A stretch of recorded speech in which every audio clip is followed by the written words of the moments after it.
Hi students, as a part of nanomaterials, today I am going to discuss about synthesis of silver nanoparticles.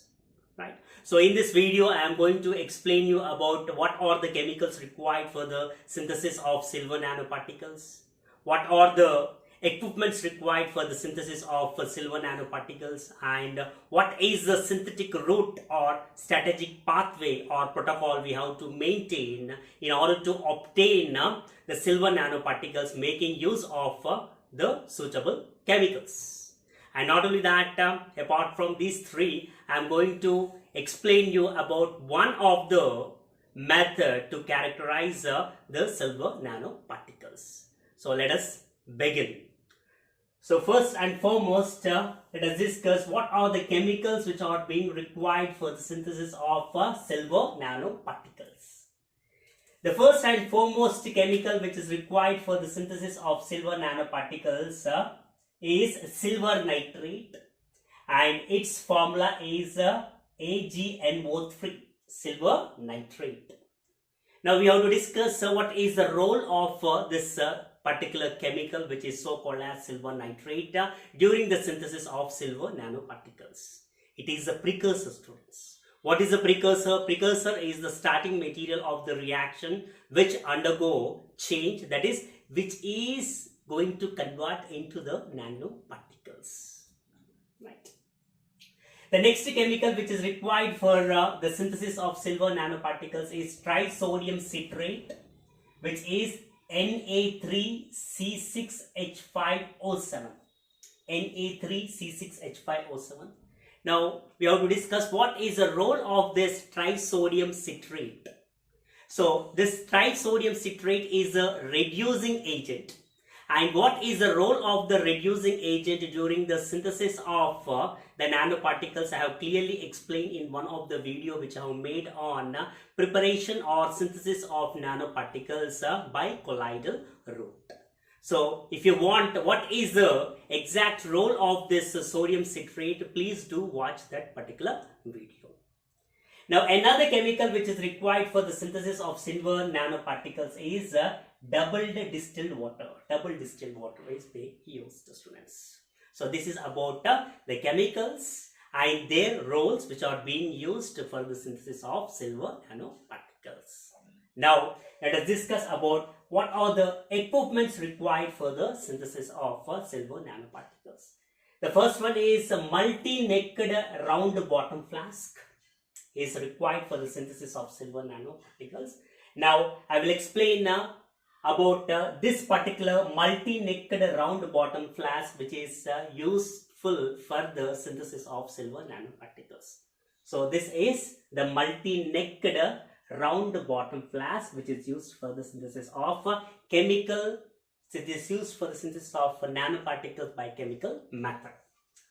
Right. So this particular round bottom flask, multi-necked round bottom flask, is half filled with the water, and the water is represented by the blue lines, and this is a provision made for injecting the reactants. What are the reactants here? The one is silver nitrate and trisodium citrate.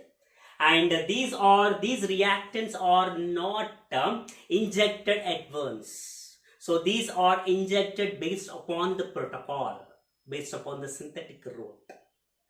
Right. And this is a provision by which we have to pass the inert gas. That is, the name itself suggests it is inert gas inlet, by means of which we have to pass either the organ gas or nitrogen gas, which are the inert gases, into the chemical reactor in order to maintain the inert atmosphere inside the chemical reactor. Now what is the need to maintain the inert atmosphere in the chemical reactor? The reason behind it is, if you are not going to use the inert atmosphere in the chemical reactor, whatever the products which are going to be formed. So what are the products which are going to be formed during this particular synthesis? Silver nanoparticles. These silver nanoparticles may undergo the uncontrollable oxidation.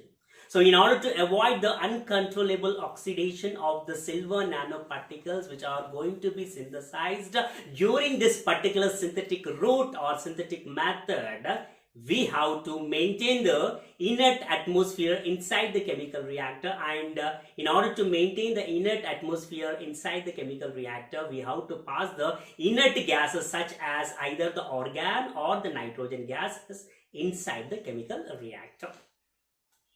And there is another provision by which we can expel the inert gas out.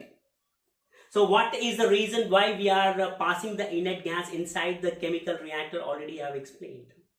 Now, if excess amount of the inert gas is entering inside the chemical reactor, then the equilibrium will not be maintained properly.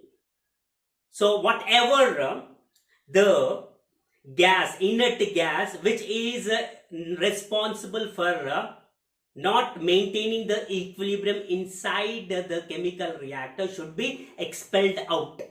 So if we expel out, then the dynamic equilibrium is created inside the chemical reactor. So in order to create the dynamic equilibrium inside the chemical reactor, what we need to do is we have to expel the excess amount of the inert gas which has been passed to maintain the inert atmosphere inside the chemical reactor by means of this inert gas outlet. And this is another provision by means of which we have to place a thermometer inside the chemical reactor. And thermometer, the name itself suggests that it is especially used for checking whether the desirable temperature to facilitate the reaction between the reactants is maintained or not. So in order to check whether the desirable temperature is being maintained inside the chemical reactor in which the reactants are present, for that we need to introduce or place the thermometer. So this is a description about the multi-necked round bottom flask. Moreover, the magnetic needle is present, and this particular multi-necked round bottom flask should be placed upon the magnetic stirrer, and with the help of the magnetic needle, which is a part of this multi-necked round bottom flask, stirring of the chemical reactant takes place in order to facilitate the reaction between those two reactants. This magnetic needle will rotate inside the chemical reactor. Right. Now, apart from that, we need the magnetic stirrer with heater. Already I have said we need to place the magnetic stirrer here, and with heater. So with heater, it comes with a heater, right? It maintains the desirable temperature which is required for facilitating the reaction between the two reactants which are going to be passed into the chemical reactor, which are the silver nitrate and sodium citrate. And spectrophotometer, which is the meter which is used to characterize the silver nanoparticles which are going to be synthesized during this particular synthesis, right? So this is about the equipments required for the synthesis of silver nanoparticles. Now let us see what is the synthetic route or synthetic pathway or synthetic protocol by which we can synthesize the silver nanoparticles, making use of the chemicals which have mentioned at the beginning. Right. So this is the synthetic route, students. So what we need to do is we have to take 50 ml of aqueous 0.02 molar silver nitrate solution in the multi-necked round bottom flask. 50 ml of aqueous. Aqueous means solvent is water. Aqueous means solvent is the water. 0.02 molar means the concentration of silver nitrate which is going to be taken during the synthesis of silver nanoparticles is 0.02 molar. Now this should be stirred for 15 minutes at 80 degrees centigrade. 80 degrees centigrade. Now we have to mix 50 ml of aqueous 0.02 molar sodium citrate. And what is the role of sodium citrate? Already I have explained at the beginning while explaining the chemicals required for the synthesis of silver nanoparticles. Then we have to stir this mixture for 1 hour at the same temperature, that is 80 degrees centigrade. And the clear solution turns into golden yellow color. So initially it will be clear, and once the silver nanoparticles are going to be produced, then clear solution which is there at the beginning will turn to golden yellow color, indicating formation of silver nanoparticles, Now, based upon this synthetic route or synthetic pathway or synthetic protocol, we got the silver nanoparticles, we got the product. But there is no guarantee that the product which we have obtained or synthesized is exactly the silver nanoparticles. So definitely, in order to ensure the product which is being obtained or synthesized during this particular synthesis by following this particular synthetic route, we have to characterize the product. So whatever the product which is being obtained during this particular synthetic route should be placed in the UV visible spectrophotometer. So whenever it is placed in the UV visible spectrophotometer, if the band is observed at 365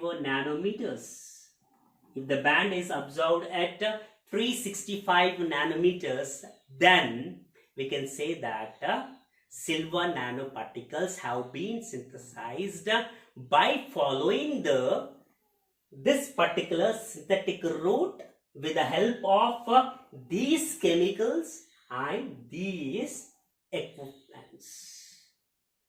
I hope you understood this video, students. So if you really like this video, please do comment on the video. So thanks for watching. Thank you.